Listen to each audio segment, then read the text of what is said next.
ওনাকে 10,000 টাকা দাও তো। 10,000 না? ওনাকে 5,000 টাকা দাও। একজনকে 10 দিলাম, একজনকে 5 দিলাম, এই যে 15,000 টাকা দিলাম, সেটা কোন পারপাসে? আমি তো কাজ ছেড়ে ফেলেছি।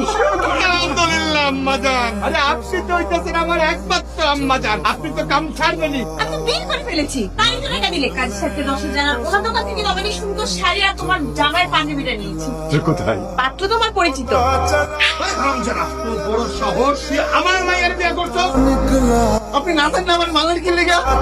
আমি কি আপনার মায়ের বিয়ে করছি? কে করছি? আপনার কেমন মাইয়া? এই মাইয়ার আজকে বিয়ে হয়েছে, বিয়ার দিন মানুষ পোলাও কুরমা খায়, কত ভালো মতো খায়, আর আমি 2-3 মায়ের খেয়েছি। এই যে এখন আপনি আমার মারছেন, আর একটু আগে তো ফকিনের বাচ্চা, মিসকিনের বাচ্চা, গরিবের বাচ্চা সবাই আমার মারছে। বুঝে গেছি, ও যে তোরে মারছিস, কেন মারছিস? আমার শিশুর কথা বলবো, কোন দেশে ঝামেলা করতেছিস? হ্যাঁ, আসসালামু আলাইকুম শ্বশুর আব্বা। তুমি আমাকে আব্বাজান বলতেছ কেন? সরি শ্বশুর আব্বা। সালাম